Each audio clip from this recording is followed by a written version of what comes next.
All right, shalom everyone. Peace for those who love peace and no peace for the wicked, the Lord said. I decided to go live. We know that Trump, he will made a speech today, actually, supposedly in 6 minutes from now. So we are waiting for him to talk. And I expect him, to speak about the war for sure. I don't think he will say the war is finished. It's going to take some time more. But you want to tell the American that don't worry, everything is good, in control, we are winning as usual. And for sure, we know we are not winning only, we won. They are no match for such a war. However, I think there is more important stuff in this speech and mostly about the NATO. Countries who like Spain, who forbid American and Israeli to use their airspace, and England and France. I believe strongly Trump is going to punish some of them, and especially Spain. And I think he is going to cut a trade with Spain to punish the economy in order to make this government collapse. Not to punish the Spanish people, but to collapse the government, the woke government of Spain. This government will support everyone who is against. They support Russia, they support Hamas, they support Russia because they support Hamas, not because they like Russia. They even arm Turkey against the Armenian. I mean, they are the most wicked government you can imagine. Anything you say against three countries, they love it. So anyway, I'm expecting him to say something about the NATO. I don't think he will say I am out of the NATO because he cannot. This is something that have to be voted by the Congress. He might suggest to do so, but he can freeze his membership as an American membership in the NATO.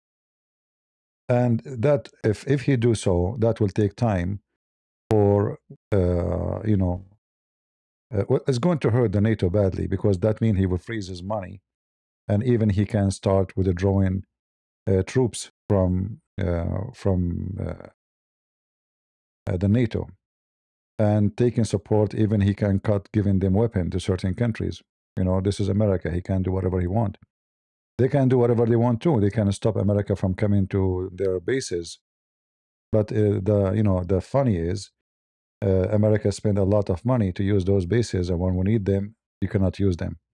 And that goes for Turkey. So I hope Turkey will be punished. But I think, uh, as I know, USA is moving a lot of their uh, structures into Greece, and is going to be the major bases for USA from now on. Is going to be Greek and Cyprus. Uh, is going to be a major shift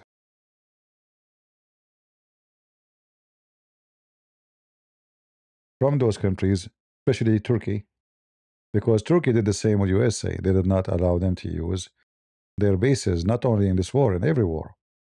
So why in the world we want to have bases there if we are not going to be able to use them? And why we want to spend money, a lot of money, to keep those bases? It doesn't make sense. Uh, so right now, actually, in Greece, the American are investing in building big ports in Greece. We know that Greece is nothing but many islands, and the interest in Greece started a long time ago when the Turkish refused to allow the American to use their airspace in every war ever they have. So we know that there is a huge defense corporation between USA and Greece, and things are shifting, and the same between USA and between Greece and Israel. It's not a secret, and it's going to happen. Uh, so we will see what Trump he will say, and I'm sure he will tell the American those NATOs, they are not what we need. I think it's going to be a new a shift regarding the NATO and USA politics, and this will be very good for the benefit of a new teaming, which is going to be Israel, Cyprus, and Greece. Now, in the same time, the European, they will have a benefit from this too, because European always they depend on USA to protect them. So if USA stop protecting them, that will force country like Spain to increase their spending and their defense, because their defense is funny. They spend only 2% of their income. Imagine from every $100, you spend $2. That is nothing. So why they want to spend? You know, the American, they bring their soldiers, they bring their airplanes, and they protect us. If we need something, they are here for us.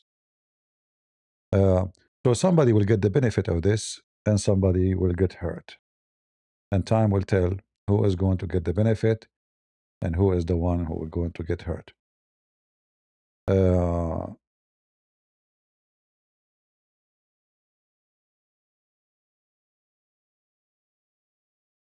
Let us see what the time now. It should be now, actually. Let us refresh the page.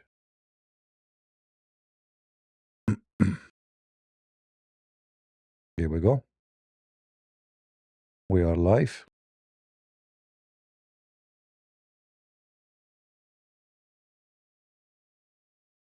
The funny, before I go live, I'm going to post the video later. I asked Gemini, like, you know, Google, to make an image of a Trump making a speech, just to make a thumbnail for the video. Gemini Google insists that Trump is not the current president of USA. I asked you, what are you talking about? He's the current president? He says, no, he's not, and there's no mistake. I will pause the video. I'll record the screen. I mean, even the woke, they are trying to take the guy out of the office, even by AI. They are funny, the same as the Iranian, you know. They think they can make victory by AI speak.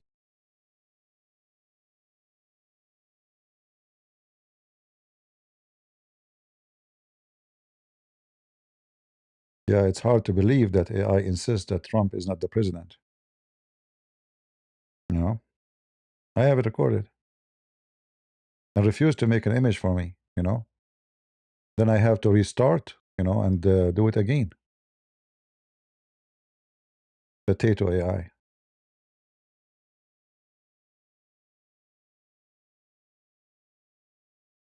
All software are left. You know, all software.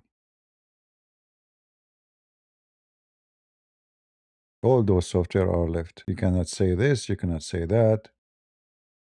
You know, and what the funny, they say to you, they speak about the First Amendment and Second Amendment. They speak about amendment, but the last thing they do is a freedom of speech and democracy. See, they speak about democracy. Go in the street, you will see how violent they are. Here we go. Trump is coming to town. Don't tell me your microphone is not working. Huh. Thank you very much. My fellow Americans, good evening. Let me begin by congratulating the team at NASA and our brave astronauts on the successful launch of Artemis 2. Does it sound good?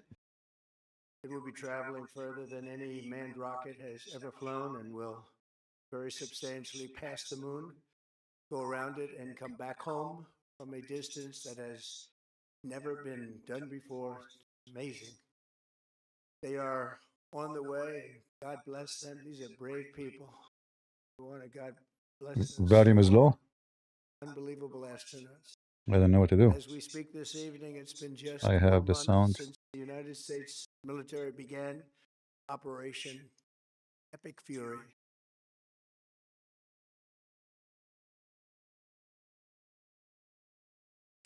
In these past 4 weeks, our armed forces have delivered swift, decisive, overwhelming victories on the battlefield.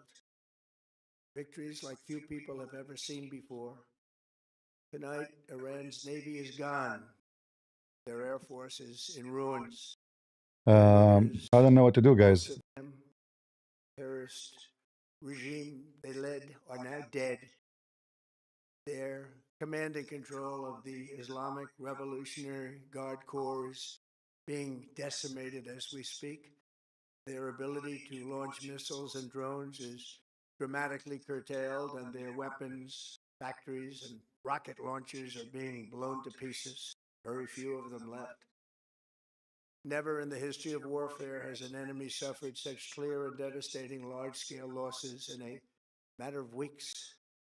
Our enemies are losing, and America, as it has been for 5 years under my presidency, is winning, and now winning bigger than ever before.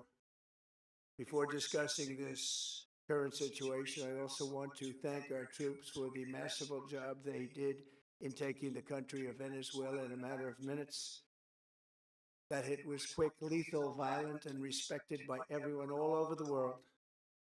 After rebuilding our military during my first term, we have by far the strongest military anywhere in the world. And now we're working along with Venezuela and are, in a true sense, joint venture partners. We're getting along incredibly well in the production and sale of massive amounts of oil and gas, the second largest reserves on earth after the United States of America. We're now totally independent of the Middle East, and yet we are there to help. We don't have to be there. We don't need their oil. We don't need anything they have, but we're there to help our allies. Tonight, I want to provide an update on the tremendous progress our warriors have made in Iran and discuss why Operation Epic Fury is necessary for the safety of America and the security of the free world. From the very first day I announced my campaign for president in 2015, I have vowed that I would never allow Iran to have a nuclear weapon. This fanatical regime has been chanting death to America, death to Israel for 47 years. Their proxies were behind the murder of 241 Americans in the Marine barracks bombing in Beirut, slaughter of hundreds of our service members with roadside bombs. They were involved in the attack on the USS Cole, and they carried out the countless other heinous acts, including the just horrible, bloody atrocities of October 7th in Israel, something that most people never seen anything like it. This murderous regime also recently killed 45,000 of their own people who were protesting in Iran. 45,000 dead. For these terrorists to have nuclear weapons would be an intolerable threat. The most violent and thuggish regime on earth would be free to carry out their campaigns of terror, coercion, conquest, and mass murder from behind a nuclear shield. I will never let that happen, and neither should any of our past presidents. This situation has been going on for 47 years and should have been handled long before I arrived in office. I did many things during my 2 terms in office to stop the quest for nuclear weapons by Iran first, and perhaps most importantly, I killed General Qasem Soleimani in my first term. He was an evil genius, brilliant person, horrible human being, however, the father of the roadside bomb, and he lived just horrible what he did. Iran would have been perhaps in far better, stronger position. Had he lived, we would have had probably a different conversation tonight. But you know what? We'd still be winning and winning big. And then, very importantly, I terminated Barack Hussein Obama's Iran nuclear deal, a disaster. Obama gave them $1.7 billion Yeah, the in Muslim Obama. cash, green cash. Took it out of banks from Virginia, D.C., and Maryland, all the cash they had. Flew it by airplanes in an attempt to buy their respect and loyalty, but it didn't work. They laughed at our president and went on with their mission to have a nuclear bomb. His Iran deal would have led to a colossal arsenal of massive nuclear weapons for Iran. And they would have had them years ago, and they would have used them. It would have been a different world. There would have been no Middle East and no Israel right now, in my opinion, the opinion of a lot of great experts. Had I not terminated that terrible deal, I was so honored to do it. I was so proud to do it. It was so bad right from the beginning. Essentially, I did what no other president was willing to do. They made mistakes, and I am correcting them. My first preference was always the path of diplomacy, yet the regime continued their relentless quest for nuclear weapons and rejected every attempt at an agreement. For this reason, in June, I ordered a strike on Iran's key nuclear facilities, an Operation Midnight Hammer. Nobody's ever seen anything like it. Those beautiful B-2 bombers performed magnificently. We totally obliterated those nuclear sites. The regime then sought to rebuild their nuclear program at a totally different location, making clear they had no intention of abandoning their pursuit of nuclear weapons. They were also rapidly building a vast stockpile of conventional ballistic missiles and would soon have had missiles that could reach the American homeland, Europe, and virtually any other place on Earth. Iran's strategy was so obvious. They wanted to produce as many missiles as possible, and they did, with the longest range possible. And they had some weapons that nobody believed they had. We just learned that out. We took them out. We took them all out so that no one would really dare stop them. And their race for a nuclear bomb, a nuclear weapon like nobody's ever seen before. They were right at the doorstep. For years, everyone has said that Iran cannot have nuclear weapons, but in the end, those are just words if you're not willing to take action when the time comes.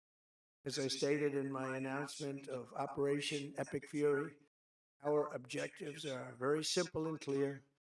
We are systematically dismantling the regime's ability to threaten America or project power outside of their borders. That means eliminating Iran's navy, which is now absolutely destroyed, hurting their air force and their missile program at levels never seen before, and annihilating their defense industrial base. We've done all of it. Their navy is gone, their air force is gone, their missiles are just about used up or beaten.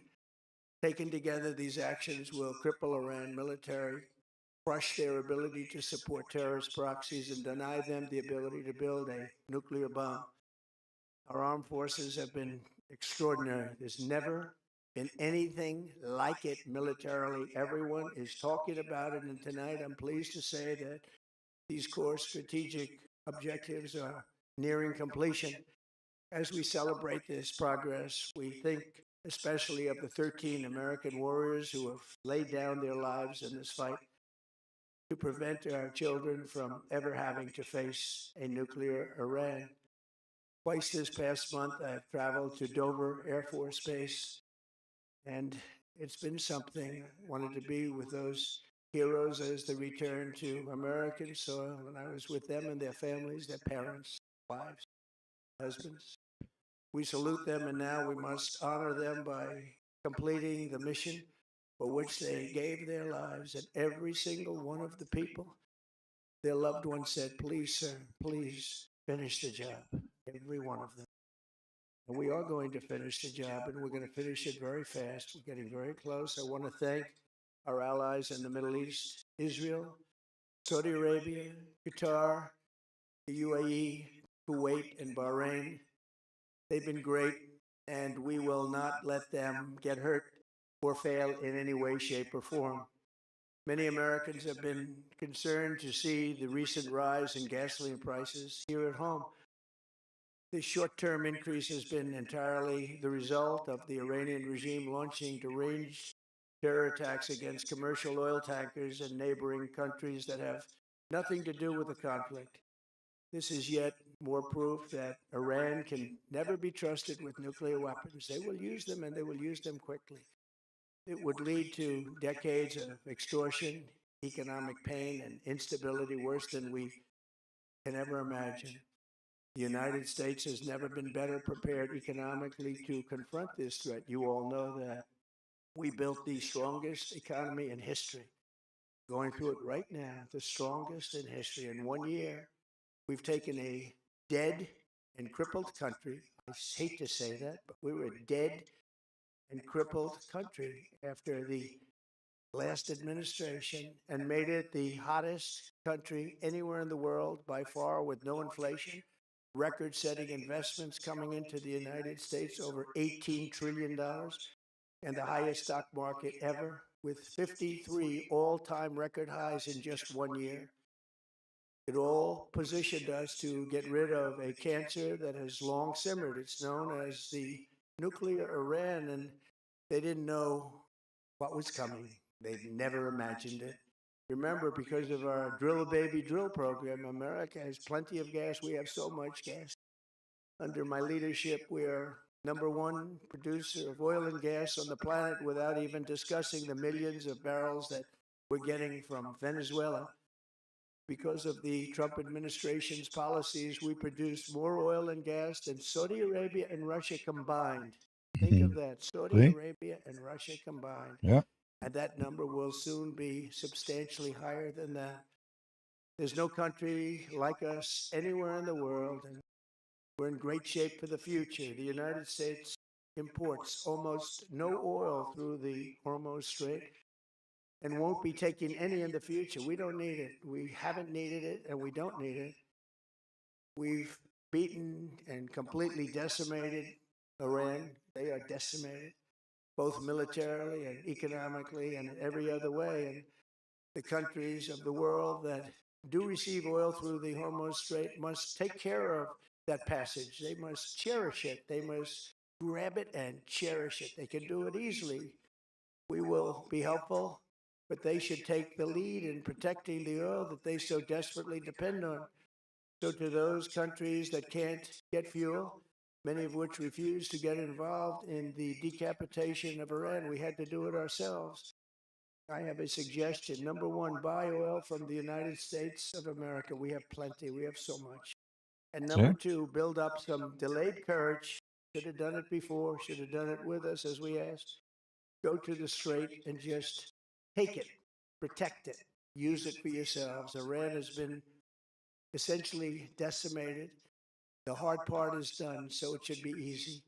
And in any event, when this conflict is over, the strait will open up naturally. It'll just open up naturally. They're going to want to be able to sell oil because that's all they have to try and rebuild. It will resume the flowing, and the gas prices will rapidly come back down. Stock prices will rapidly go back up. They haven't come down very much, frankly. They came down a little bit, but they've had some very good days over the last couple of days. We've done actually much better than I thought, but we had to take that little journey to Iran to get rid of this horrible threat. With our historic tax cuts, where people are just now talking about receiving larger refunds than they ever thought possible, they are getting so much more money than they thought. That's from the great big beautiful bill. Our economy is strong and improving by the day, and it will soon be roaring back like never before. It will top the levels that it was a month ago. I've made clear from the beginning of Operation Epic Fury that we will continue until our objectives are fully achieved. Thanks to the progress we've made, I can say tonight that we are on track to complete all of America's military objectives shortly, very shortly. We're going to hit them extremely hard over the next 2 to 3 weeks. We're going to bring them back to the Bingo. Stone Ages where they belong. In the meantime, discussions are ongoing. Bingo. Regime change was not our goal. We never said regime change, but regime change has occurred because of all of their original leaders' death. They're all dead. The new group is less radical and much more reasonable. Yet, if during this period of time no deal is made, we have our eyes on key targets. If there is no deal, we are going to hit each and every one of their electric generating plants very hard and probably simultaneously. We have not hit their oil, even though that's the easiest target of all, because it would not give them even a small chance of survival or rebuilding. But we could hit it, and it would be gone, and there's not a thing they could do about it. They have no anti-aircraft equipment. Their radar is 100% annihilated. We are unstoppable as a military force. The nuclear sites that we obliterated with the B-2 bombers have been hit so hard that it would take months to get near the nuclear dust. and we have it under intense satellite surveillance and control. If we see them make a move, even a move for it, we'll hit them with missiles very hard again. We have all the cards, they have none. It's very important that we keep this conflict in perspective. American involvement in World War I lasted 1 year, 7 months, and 5 days. World War II lasted for 3 years, 8 months, and 25 days. The Korean War lasted for 3 years, 1 month, and 2 days. The Vietnam War lasted for 19 years, 5 months, and 29 days. Iraq went on for 8 years, 8 months, and 28 days. We are in this military operation so powerful, so brilliant against one of the most powerful countries for 32 days. And the country has been eviscerated and essentially is really no longer a threat. They were the bully of the Middle East, but they're the bully no longer. This is a true investment in your children and your grandchildren's future. The whole world is watching, and they can't leave the power, strength, and brilliance. They just can't believe what they're seeing. They leave it to your imagination, but they can't believe what they're seeing. The brilliance of the United States military. Tonight, every American can look forward to a day when we are finally free from the wickedness of Iranian aggression and the specter of nuclear blackmail. Because of the actions we have taken, we are on the cusp of ending Iran's sinister threat to America and the world. And I'll tell you, the world is watching. And when we do, when it's all over, the United States will be safer, stronger, more prosperous, and greater than it has ever been before. May God bless the men and women of the United States Armed Forces, and may God bless the United States of America. Thank you very much, and good night. All right. So, uh, I see some comments, some people speaking against Trump. The funny is, imagine if we have Joe Biden a president. Those people by now they have nukes. And imagine if we have the Muslim Shia Obama. He will even give them engineers to build it faster. Uh, they are angry from Trump because he is a man who would do what is right. He is not a potato like them. They are busy with condoms. They are busy giving condoms to Gaza. They are busy giving. They are doing research about a toilet seat in Venezuela. They are doing research about how many seconds it takes an orgasm. Orgasm. Imagine a study for how long it take a gay to have orgasm and the difference between a gay and someone is not. I mean, millions of dollars for stupid things. So when we have a real man, a real president, who is doing the right thing, they go crazy. No king. Well, what do you mean no king? He's elected. Literally, yes. When you say we don't have we don't have a position of a king, but literally he is your king. You like it or not, go and shave your ass with the wall. Uh, all the garbage they do during the time of Biden, like when somebody mentioned Epstein, he said Epstein a client became a president. Prove to us that he was a client, you coward. Where? It's your president Clinton who was a client. It is your Mamdani. You know Mamdani. He was a client. His mother was a client. Uh, uh, uh, all the Democrats are the clients of this piece of shit, Epstein. And not only that, you're Muslim. You support Hamas who have sex with kids.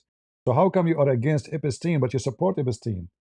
How come you say Islam is a great religion but Muhammad is number one? I mean, in Epstein, the youngest was 15 years old. Muhammad, he effed children at the age of 6. Hypocrite, coward, and they are mentally sick. Now, he said it's going to take a few weeks, right? However, this is too much actually. Few weeks is more than enough. I mean, Iran have nothing left. They are looking for targets. They are literally looking for target. They are out of targets. So, and he mentioned that we are going to hit their electric grids. In case you do not understand what that would do, let us say the war stop after they hit the electric grid in 5 minutes. Iran, literally, as he said, he will bring them to the cave time. It's going to take them a lot of money. They don't have the money no more. This country is bankrupt. Bankrupt. They have no money. That's why they're There's no employment. There's no. I mean, it's horrible. They have money to build only missile and rocket because they are a peaceful country. They have money to build cities under the ground, but those cities did not help. They will go. They bury them with their soldiers under the ground. Don't mess with America and don't mess with Israel. And now, if he hit their electric grid, and he will do, you see, this guy, he never says something, he did not do it. He made it clear if they don't come to an agreement, and the agreement is very simple, you surrender. Somebody saying he will throw Israel under the bus. No. Imagine if Israel is facing this alone. So let us say now Trump, he stopped. Let us say today he stopped. Israel is not a thrown under the bus because there's nothing left in Iran. Israel can fight alone. Israel is not a little tiny country as many people think. Israel is a massive, powerful country. Maybe it's a tiny as a size, as a land. Maybe it's a tiny as a population, but they are mighty with their promise of God to have Israel established, and they are mighty with their army. So America gave a great help to Israel against this evil, wicked. And the top of that, if we look at what will happen now in the Middle East, all Middle Eastern countries, they notice one thing. France, England, Spain, all of them, they are potatoes. Nobody dare to stand against Iran. Iran is hitting them every day. Not a single one dare even to kick the ambassador of Iran from their country. They have embassies in their countries. All of them, they have embassies for Iran. Nobody there even to give support to those countries where they are being hit. So now all the money and the treasure, let us say, and the oil and the investment, all those countries, they knew there's only one country two countries can protect them, USA and Israel. And I want to add Ukraine. So this war will change everything. Already changed everything. The Saudi, they noticed that Japan, you see, the Saudi, they invested Japan, they invested with the China, they bring the Chinese president, hoping that one day, if something like this happen, the Chinese president, he will use his pressure against the Iranian. But he throw them under the bus. So nobody can trust no more China. Same for any Russia. Emirat have a great relationship with Russia. Putin did not even move his butt. They are hitting Emirat every day. Actually, the most country, there's two countries they hit a lot, Kuwait and Emirat. And now, I will tell you what will happen after this war. Now you can save this video for years to come so you can remember what I said, because time go fast. Yesterday I was 17, today I'm 16. Yeah, because we are Arab, our time go backward. So here, if you go, the first thing you will see that all those countries who they are importing oil, they will change their strategy about Hormuz. Because even now, if they supposedly, many countries will come to secure this Hormuz thing, it's not secure. Because anybody, or anyone, he can close it. You don't have to have borders, actually. You can be from distance. You can be from Pakistan. You can hit it from Karachi in Pakistan. So they have to come with different solution. And the easiest solution for a country like Emirat is to run a pipe from here through Oman. And that will not be costly. Same for Saudi Arabia. Saudi Arabia, they can run a pipe. Already Saudi Arabia, they have a port in Yanbu. All right. So in Yanbu, they have a big port here to import oil. And then they have actually a pipe going all the way from those fields of oil, going all the way to the port. This is Yanbu, if you see it here. And actually, if you will see right away the oil structures which is used to import oil. So now the pipe they have is good for 7 million barrels a day. So all the strategy will change to go to the Red Sea and they will invest to make another pipes to pass Hormuz to Oman, and that will be out of the reach of Iran. For sure, Iran can still hit it if they want to hit, but they have no excuse to control.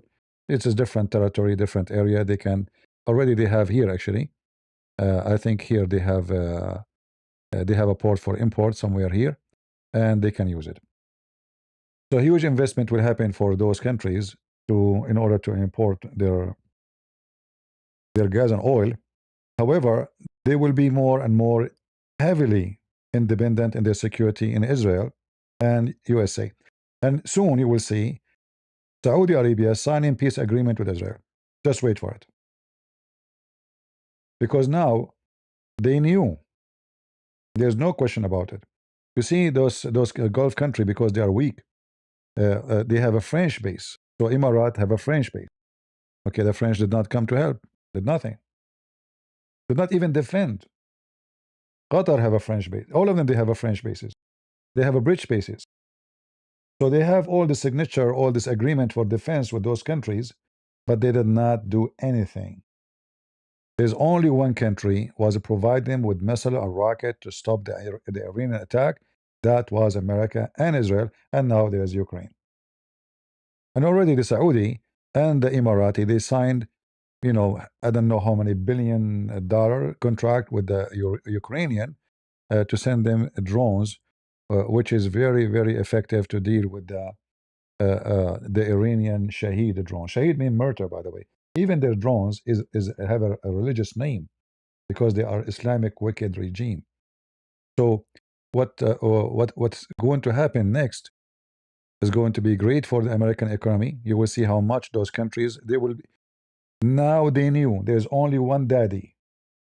It's called America, and there's one, let us say, assistant to this daddy. It's called Israel. Now they understand that all the countries they have good relationship with them is wicked and they don't care for them. They were using them, using their money, their treasure, but when they needed them, nobody jumped. I mean, Trump actually did not even ask them to involve in the war. He just told them, you complain about the water, the oil price, just go to Hormuz, secure it. That's it. Don't involve in the war. Go there, send your ship. If Iran hit at you, hit back. You're not in the war with them. We do not need you. And not only that, all of them, including Spain, France, England, Turkey for sure, all of them, they refused to let the American to use their airspace. The only one allowed them to do that, which was a very good help, is Greece and Cyprus and Israel. So now the American, they knew that they have a friend they can trust, it's called Israel. They have a friend they can trust, it's called Cyprus. And they have a friend they can trust, it's called Greece. The rest is not to be trusted. What the point of having all our bases all over Europe, spend trillions of dollars, not millions, and yet when we need them, we cannot use them. He do not need them to do anything. He did not even let them refuel. Imagine, guys, imagine refuel. Even to fix our airplane carrier, they refuse to receive it.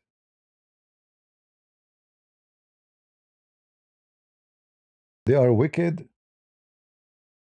And I'm not talking about the nations. I'm not talking about the French people or the British people. I'm talking about those wicked governments. They are woke. All of them, they love the regime of Iran. All of them, they support Hamas.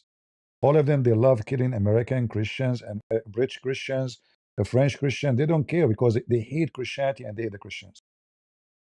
Anyone, he is going to wage jihad against the Christians, against the Jews, they love him. And we know the plan. So they have two wars. There's two wars going on.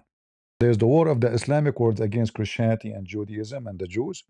And there's a war of the woke against Christianity. And this is, you can call it soft war. Like Trump today, he made a speech about celebrating Easter. He mentioned, which is absolutely true, how the woke and Obama, they try to fight Christmas. So they forbid the Christmas for many years. You can't say Christmas. You can't say Merry Christmas in any government. You can't send emails say Merry Christmas. It's forbidden. Imagine in countries which is Muslims. You can say Merry Christmas, but in America, in government, you cannot say Merry Christmas. So there's two wars against us. Wars run by the wicked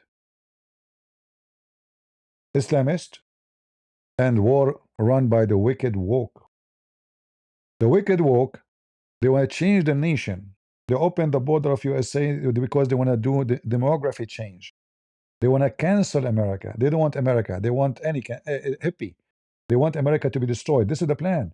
The plan: America should not be strong no more. America, and when you talk about America, the powerful, they call the imperial America. And but all of them, they are enjoying the imperial America. If we take you to Mexico, you will be homeless. If you love Mexico, why you want to come to America anyway? If you love Venezuela, why you want to come? If I am from the Middle East. If where I came from, why I'm here? All of them, they are hypocrite. When they want to go vacation, where they go? They go where it's safe and secure. Nobody will go where it is not secure. And which country is secure of those countries? So open borders, open etc., open every open. So America will be destroyed, and then those countries will flourish. Those wicked countries. So I can say, Trump, he make it clear is going to be 2 3 weeks, maybe 4 weeks, maybe a month. That is more than enough. And somebody mentioned, like, what about a change in the regime? First of all, regime should be changed by the people. No, America cannot change the regime. How they can do it? I mean, do you know how big Iran is? How they can do it? They can smash them, they can destroy their weapon, they can. Then the people of Iran, this is their duty of a nation, not our duty. And it's impossible for us to do it. So we can lay the ground for them to have a weak government, who have no supply, have no money, have no weapon, and then they can, those people, they can storm like warehouses of the army, take the weapon, fight for themselves, defend themselves, and they can change the regime. Regime should be changed by the will of the people, not by American army. Why we have to do their job? All right. Why our kids have to do for your freedom? You need a freedom. You want freedom. It doesn't come easy. You know. Anyone who wants freedom, you have to fight for it. Nothing is coming cheap, and the blood of our children is not cheap. So if Iranian they want to have a freedom, then they have to work for it. All right. It's not us. After all this bombing, so imagine how easy it's going to be for people. I mean, just a few months, 2 months ago, tens of thousands they were in the street, right? At that time, they were way more powerful.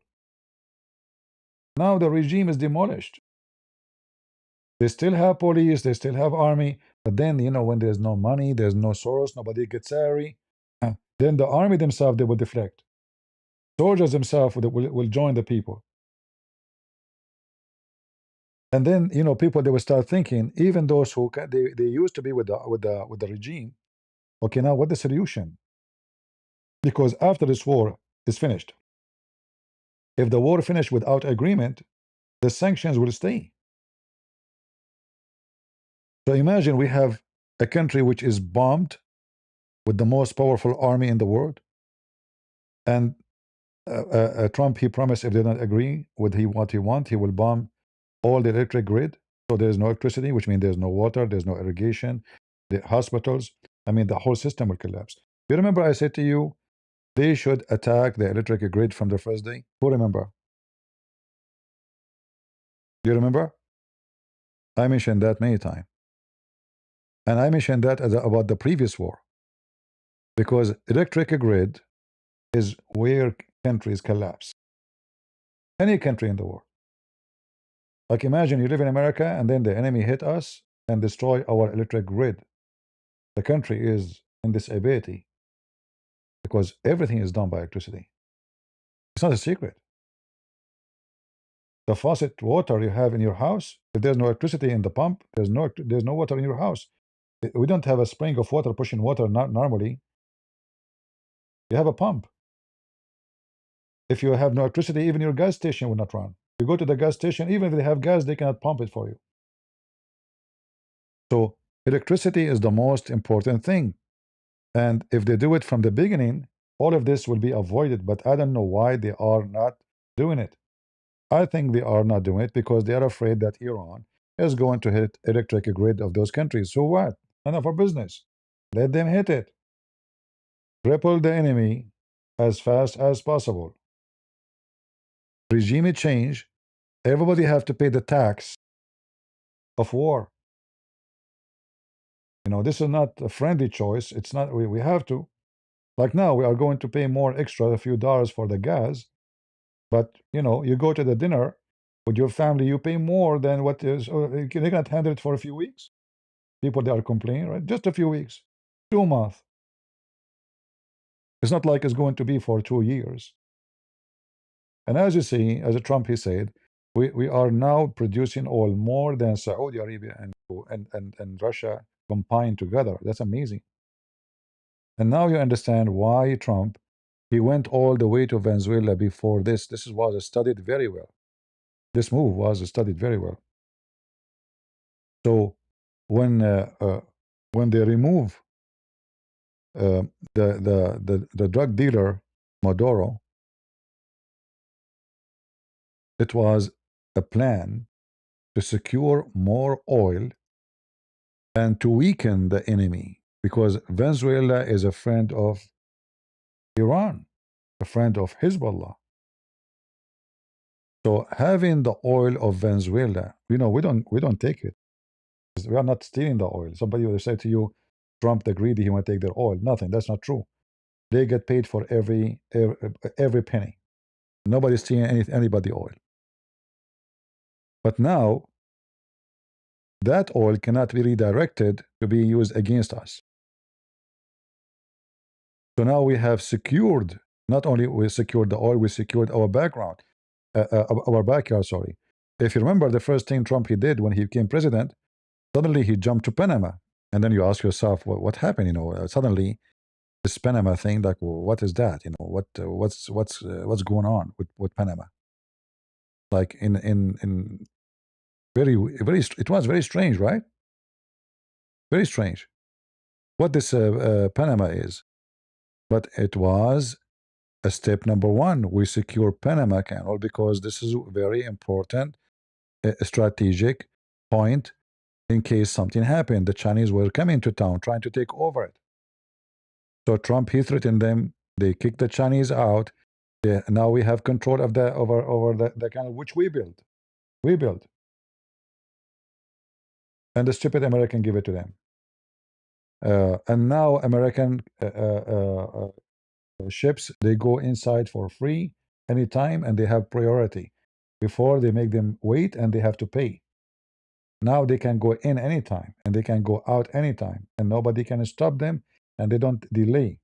So if an American ship is coming, talking about the army, and other ship is the army will go first, the American army. So this was step number one. Then we went right away to Venezuela. Step number two, we took this coward from Caracas, potato.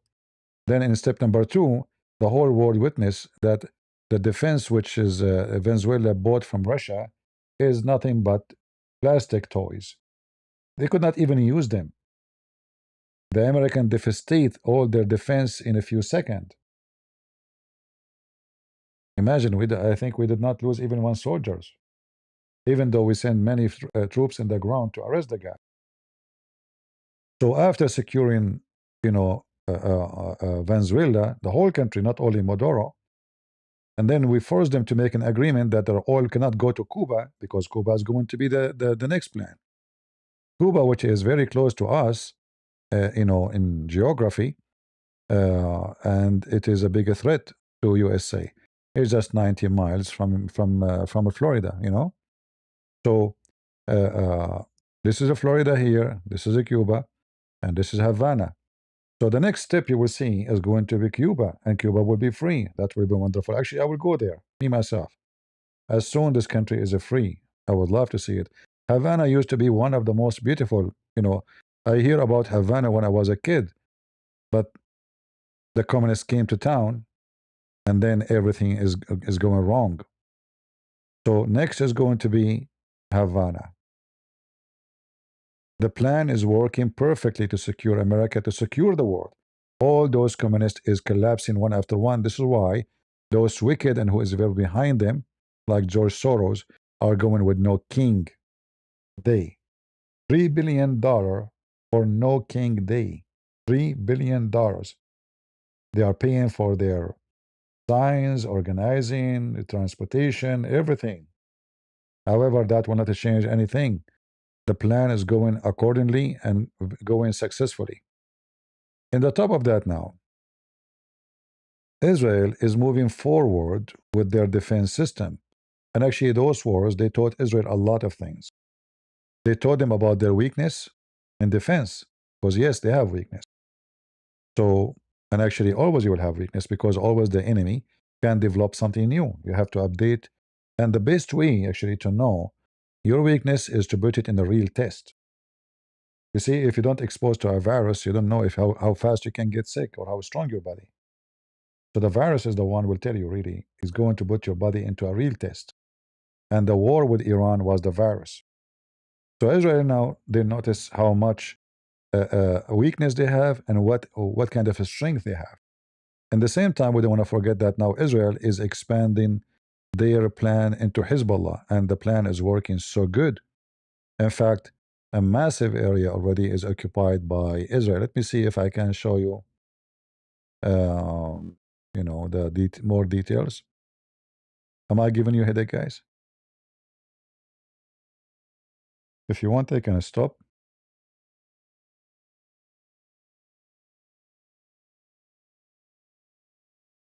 If this is more than what you need.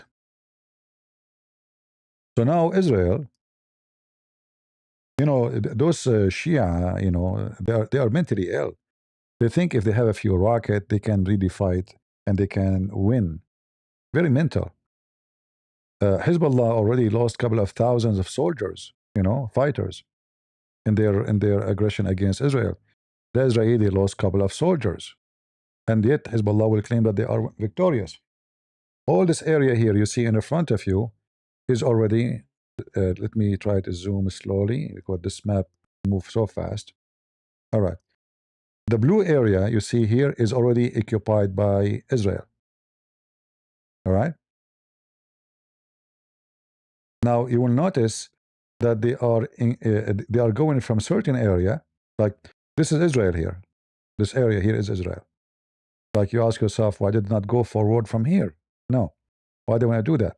They go from this area. Here there's a river, it's called Al-Litani, and then they will cut all roads to Hezbollah. Hezbollah, they will find themselves here like a rat. Then right away they are going to run, escape, and then this whole territory will collapse under Israeli army without even fighting. Because the second this this belt increase, this blue area increase, extend here, here, and then Hezbollah they notice, oh, they are going to close the border on us, and then we'll be surrounded from everywhere, and then they will cook us. Already all the Shia from this area are kicked out. All right. And Sur, they've been told, the city of Sur, they've been asked to leave too. Actually, already Israeli, they took over this area. If we go here, let us see. This map zooms so fast, So the Israeli already here, and they're in control of this area by sea. Actually, all Lebanon, sea is controlled by Israel right now. But this blue area is already, all of this here, land and sea, is controlled by Israel. Now, this area here is a very sensitive area. It's called Rasul Naqura, this area here. And now they reach here. There is a, like, if you know the geography of that area, there's a very high hill in that area. It's like a small mountain. But by having a base there, you can monitor all the shore, all the way to Beirut, not only to Sur. So it's a very sensitive location, and the Israeli are doing a great job demolishing Hezbollah. So all this area now is controlled by Israel. And this is the plan. As I said to you, they will take it from both sides, and then both army, which both is Israeli army, They are going to meet and make a belt. And then all this area here, with this red line, which is the river, is going to be controlled. It's going to be the new border of Israel. Doesn't mean Israel is going to control it forever, but they will not withdraw until the Lebanese government disarm Hezbollah for good. No more games and no more every few months, throw a rocket. You see all this area here in the north of Israel, most of the people here, they love their houses because those wicked people, they keep throwing a rocket at them, you know? Anytime, anybody, anyone he wish, he just has to go and throw a rocket. So the Israeli is going to clean this area. They will move the borders to here. And then when the Lebanese government, with the help, if they agree, Israeli can help them, uh, they can, you know, help them to disarm Israel, Hezbollah, and then everybody will have peace. They can sign peace agreement. And if you notice here, Israel is expanding their attack in all this area. This is most of it is Shia. This is very much Hezbollah territory. There's some towns which is Christian towns, but the Israeli have nothing to do with them. They are fighting Hezbollah. They are not fighting Christians. Uh, and the Lebanese government is a shish kebab government. They cannot do anything. That's why, if you remember, I made a video saying to the Christians in Lebanon, you should be very thankful for Israel because you cannot clean your own dirt. Hezbollah is taking over your country. You should be thankful that there's a country that's called Israel because they are doing a job you cannot do, you wish to do. You pay nothing for it.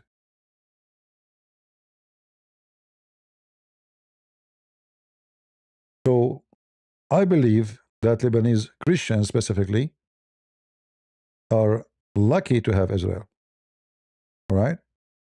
Because if not Israel, who is going to clean it? Those people, imagine they are fighting Israel. How you can fight them? Iran sent them a lot of rocket and missiles and drones. They have cities under the ground the same as Iran. So right now, if Israel is not the one cleaning the ground for you, you Christians, you are going to send your kids to die. And we cannot compare between what Israel have and what you have. What you have rifles. What the Christians have. Hezbollah, they have heavy duty army weapon. The Israeli are doing great job. For sure, I'm not saying Israel is doing that for you Christians in Lebanon to help you. No, they are doing it for their benefit. But I'm saying you are lucky to have them, to be your neighbors. And I'm saying to you, if you are a Christian Lebanese, you should take the Israeli as your friends. For many reasons.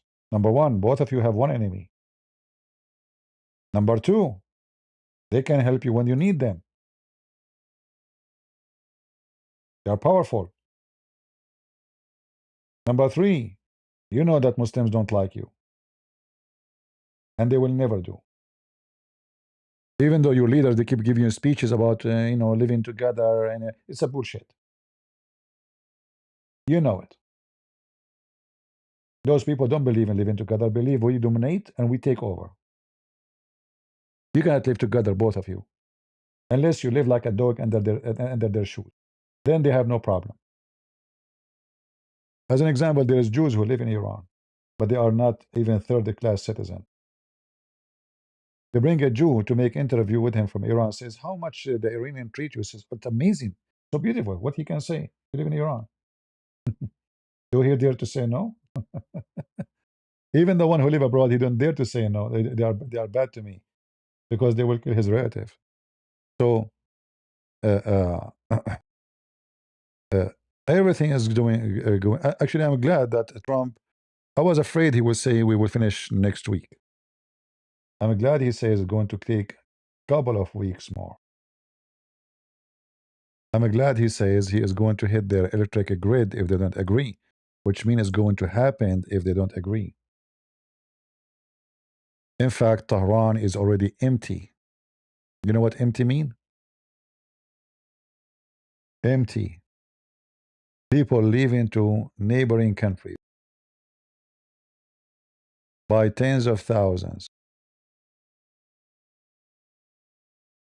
All right? Let's see here.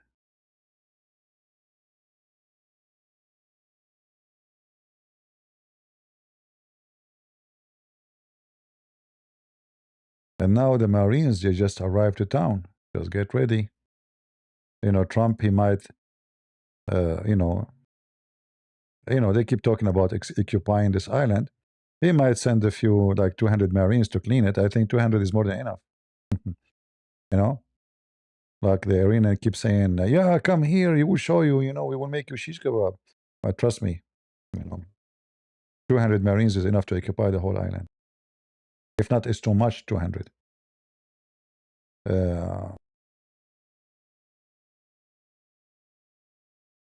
Yeah, the hunt continue, every day. Uh, Let me see if I search here.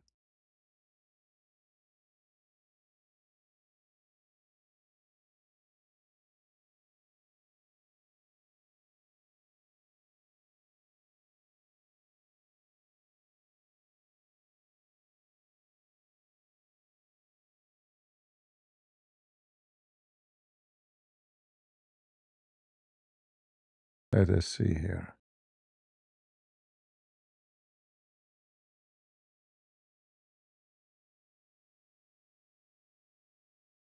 Yeah, they are going to borders countries seeking safety.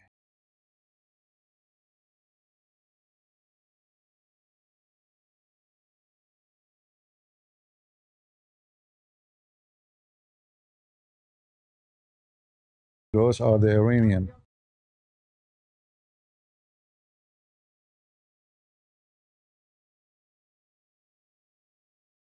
See, they can make speeches about how successful they are, victory, Allahu Akbar, but reality is different story. Look at this.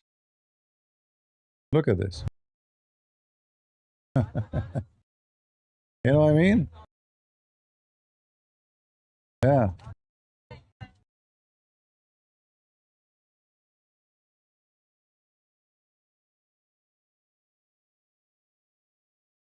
And then tomorrow they will make a speech that we are victorious, right? We know it.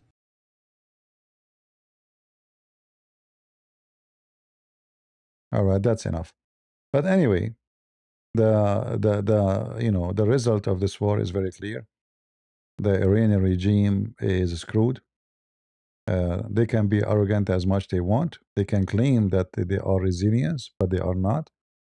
And we will see actually what will happen after, because people, they were revolting before the war. What people will do when after the war is over, when the regime is so weak, and there's no food, and there's no electricity, and there's no jobs, and there's no money, and the sanctions are there, things will be so bad. All right. Uh,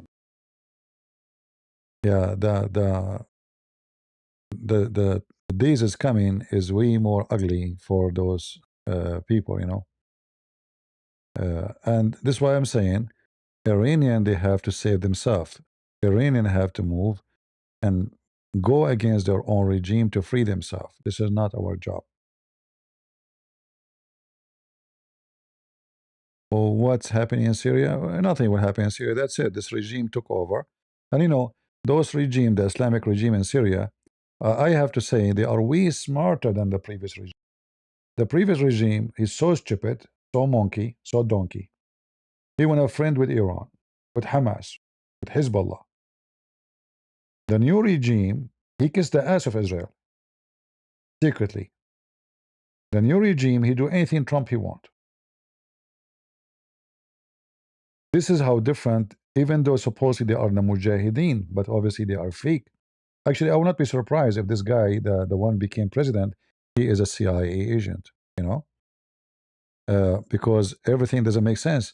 I saw a meeting between those people and American investors 6 months before they become government. And this guy supposed he was Al Qaeda, right? But how he is meeting American, he should be kidnapping them, right? We are talking about investing in companies, big companies.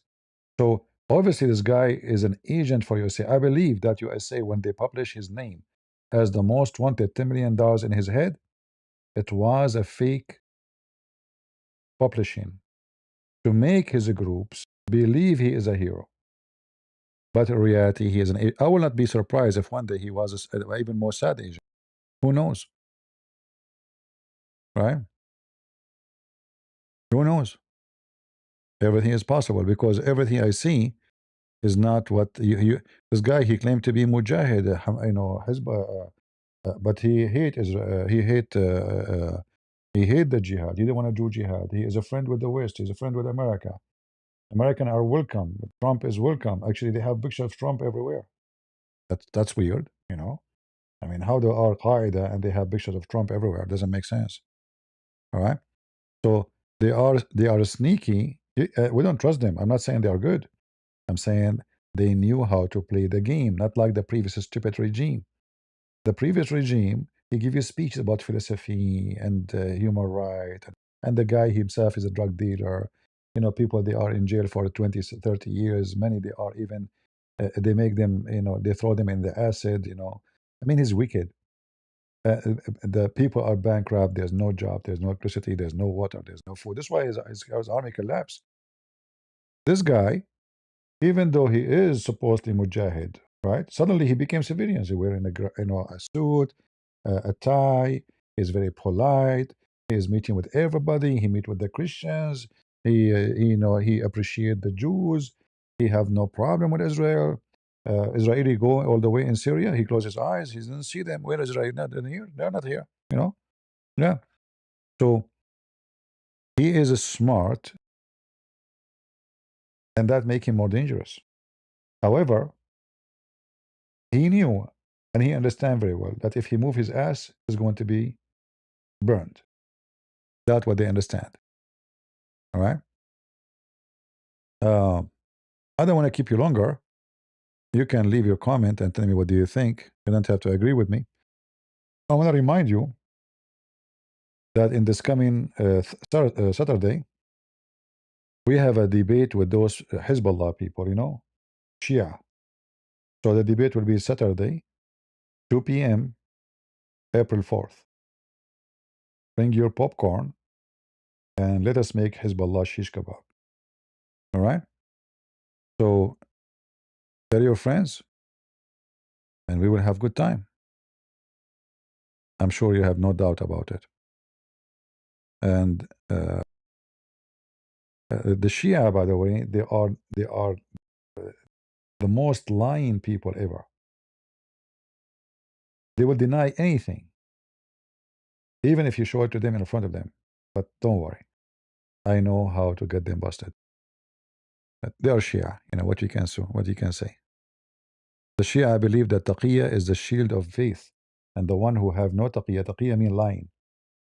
Ali, he said to them, lying is the shield of faith, and the one who don't lie, he have no faith. Imagine how wicked, satanic they are. You know.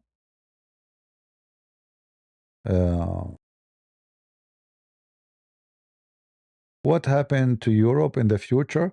Well, Europe is going. Europe already is struggling, with their security and safety and their business. The biggest struggle of Europe is the woke. You take the woke away. Let us say Europe is punishing themselves. What we can say, sadly, I'm not happy to see Europe being punished. Not punished by the enemy. They are punished by their own. When you see, like, you go to Spain now, you will see they have tens of thousands celebrating the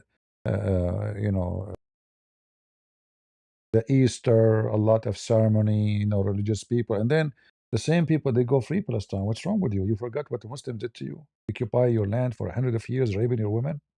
Did you forget your history? So sometime you get sick because you did not take care of your hygiene, right? And this is what's happening to Europe. Too much dirt. They will get sick. And then the European themselves, they have to clean themselves. We cannot do it to them. We can help, we can advise, we can speak to people to warn them. We do, and we will do. But nobody can clean you except your own hands. Europe have to clean itself. People who keep posting in the chat, Christ is king. Your friend, you are insulting Jesus. Christ is not king. Where do you get this from? Why people are so childless? Is that what the Bible says? The Bible says Christ is king. Well, Saddam Hussein is a king. King Hussein, the wicked, is king.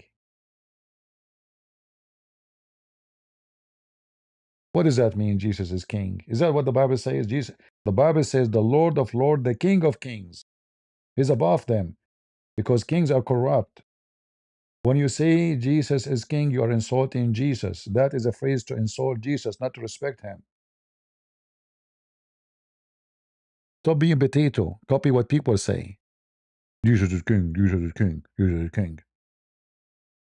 Childish. Nobody uses his brain. Anything is not biblical, don't use it. Is it in the Bible says Jesus is king? Is it?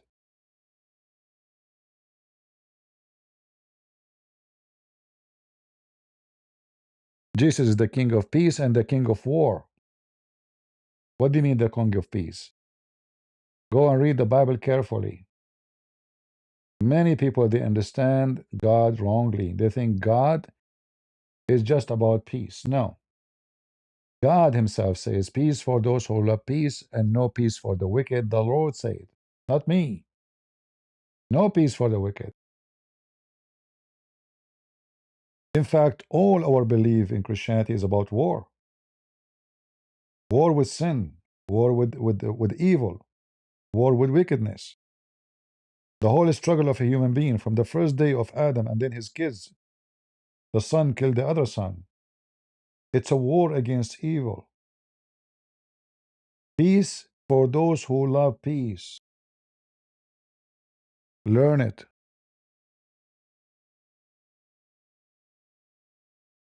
Peace something you earn by your action. You have to work for it. When you are wicked, you have no peace. Like, why America is going to war with Iran? What we have to do with them? Nothing. But because they are wicked, they shout death to America. Why you want to shout death to America? They made America and Israel their business because this is the only way to make people unite. They are united by hate. Those wicked nations are united by hate. Israel keep posting arms. Let us have agreement. Let's have peace. No, they don't want peace. And each time they launch war with Israel, they are defeated. Israel never launched a war against them. What Iran have to do with Israel? You tell me. I mean, look how far they are. Are they in the borders? No. But they use Israel because Islam teach hate against Christians and Jews, and the Jews more. So let us all to convert people to Shiaism. We will make ourselves the one who defends so-called Palestine, and that will make us look like a hero. So Israel is just a play card for Iran. Otherwise, Iran never attack Israel. Do you know why? Because why they want to do so? They don't dare.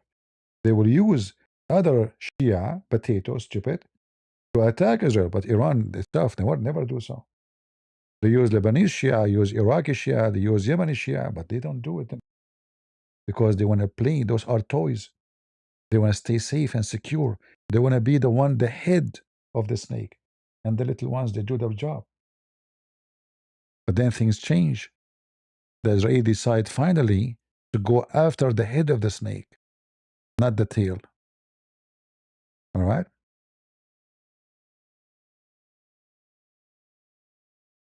Uh,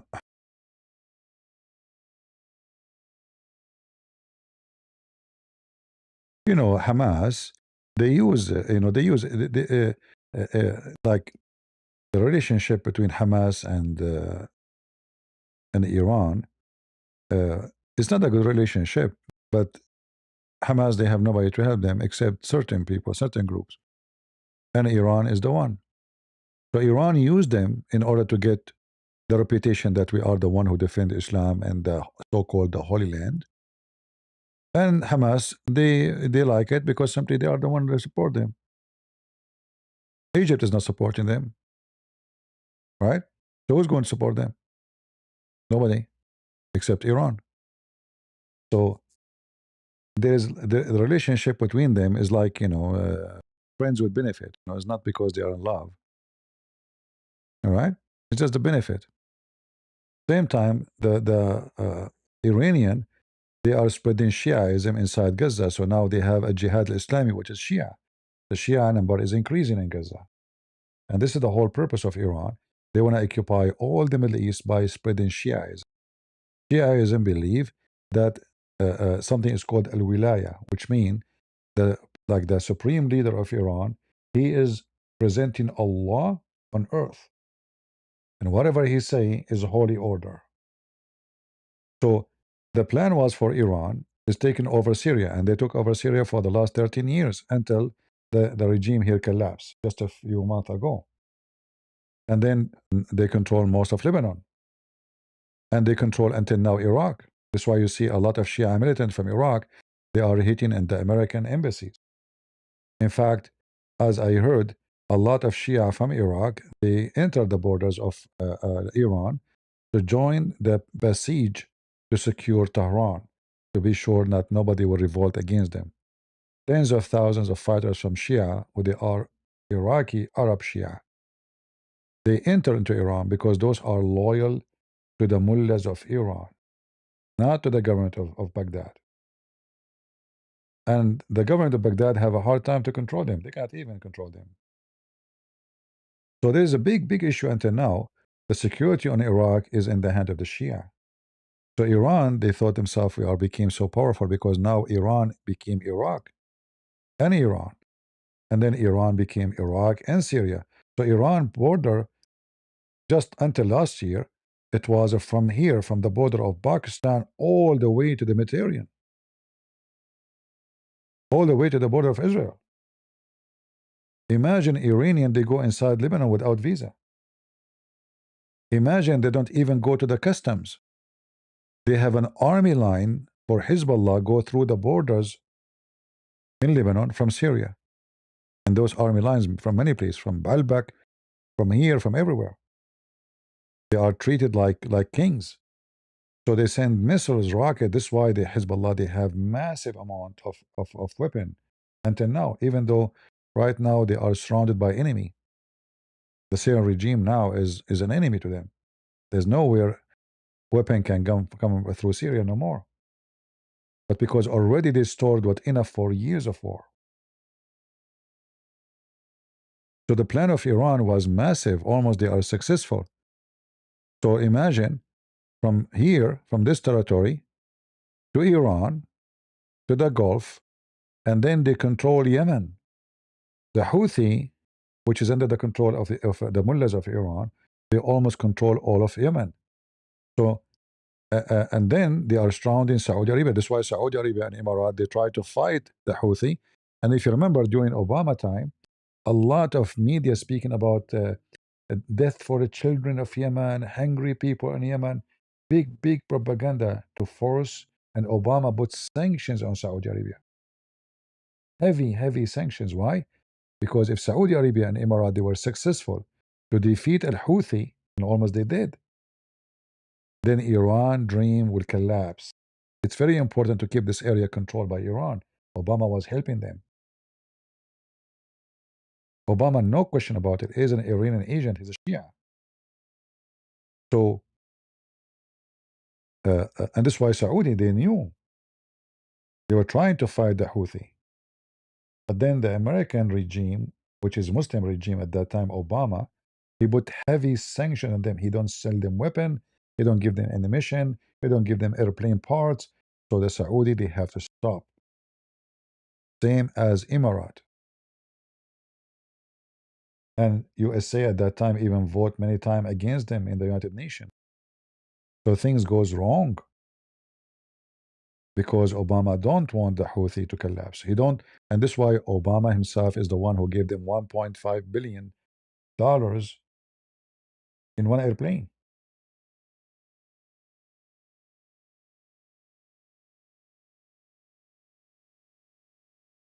Uh, and Obama left the sanction on them, and Obama allowed them to have nuclear. But after 5 years, the agreement is after 5 years.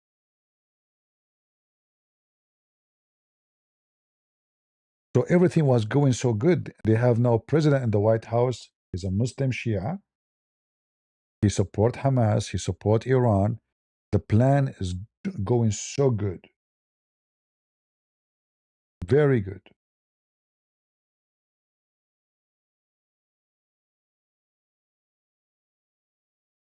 But then things collapse. And look how smart the Iranian Shia is. Friends with America, with Obama, he's their man. Friends with Russia, right? Friends with China. Friends with Kim Sing Chong, Shin Chong, you know, that's North Korean, the one looked like a pig. He act like a pig, actually. Uh, they're friends with everybody evil. And they have a very powerful lobby inside USA. But lately, the plan collapsed. And there's many reasons for it. Maybe next time we can talk, we can go in more details. However, I think this is enough for today, right? And you know, they have a plan, but God have different plan. And plan of God always will be successful. Israel will stay, and you will go. You see, not long time ago, Assyria was one of the most powerful nation. Assyria is not exist no more. The empire, the massive empire. People who lost their land for thousands of years, they have it back. God, He made a promise in the Bible, and the promise will be kept. So when they try to fight, you're not fighting against Israel. You are fighting against the plan of God, and you will be doomed. And I say to you, whoever you are, anyone will go against Israel, he will be doomed. I'm a believer, and I believe everything written in the Bible is true. And I challenge you to prove me wrong. God, He promised them, I will gather you from around the world.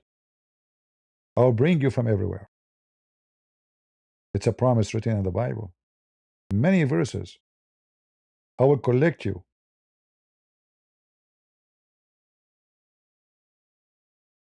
And when God, He said, I curse whoever who curse you, I believe it's true. But that doesn't mean, you know, Israel, everyone is there is good. No, we are not saying that. I believe Netanyahu is a wicked man. I believe he's a corrupt man. However, he's serving a purpose. God used everybody. God used everybody. And nobody can stop God how He can use people. So we support Israel. I'm not supporting Netanyahu. I believe he's wicked. A new guy, maybe he's better than him. I believe a new guy will be better. However, for now, he's good to go. Not because he's good, but because for now, he's good to go. He is doing servant or service for Israel. So we support the truth. We don't support a person. You know, when we say, I agree with the Trump, I'm not supporting Trump. I'm supporting what Trump agree with me biblically. When Trump, he say anything is against the Bible, we go against it. We are not supporting a person. We are supporting what he agree with us. We as a Christian, we will never vote for a man. We vote for what he stands for. All right? We don't care for your color. We don't care for your name. We don't care if you're white, Asian, black. That doesn't count for God. For us as a Christians, everyone who believes in Him, he's a child of God. His color doesn't care, doesn't affect his language, his ethnic. That is not the case. The case is the Lord said that from their fruit you shall know them. And this religion fruit is evil. And the Bible says in Roman, Israel will be saved. If the Bible says so, trust me, Israel will be saved. Whoever like it, like it. Whoever don't, you have to like it, because sooner or later The Bible never failed to promise what it says. So I believe strongly that Israel will be saved. And I think the Bible is better word to finish my work with you today. I hope we learn something good, and we hope that more victory is going to come, and the army will accept defeat, or you don't accept defeat, who cares? You're defeated. The funny about those Muslims, you beat the hell of them, they still celebrate victory. Right? I mean, it doesn't matter what you do. You break their nose, their toes, and then they will claim, Allahu Akbar, victory. Brother, are you sure? Yes, brother, Allahu Akbar. And you will see, as soon the war is stopped, they will celebrate victory. I told you this many times. The teacher, he says, today we are celebrating losing Jerusalem. Oh, sorry. So we have a celebration today. Today is the date of etc. Said, today, what happened today, sir? He said, we lost Jerusalem. He said, and we are celebrating.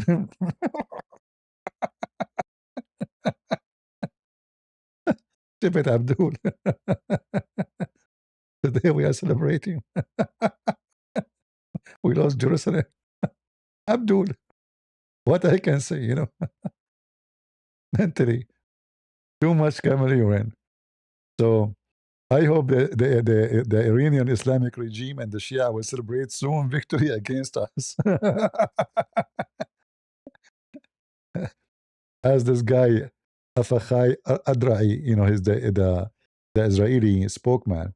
He said, if this is for you is a victory, so what is a lose? If this is a victory, what is a lose? You tell me. Those people are really, they are out of touch. They are the same as the woke. They are not, their brain is not functioning. Yeah, they always were going to celebrate. Good luck. So thank you guys for being here. May the Lord bless you. And I will see you soon again. And don't forget, Saturday, 2 p.m. New York time, we have a debate with the Sheikh of Hezbollah. We will make them shish kebab. Not only in the battlefield, but even in debate. God is good. So is Jesus. And we are the crusade. Yeah. Bye-bye.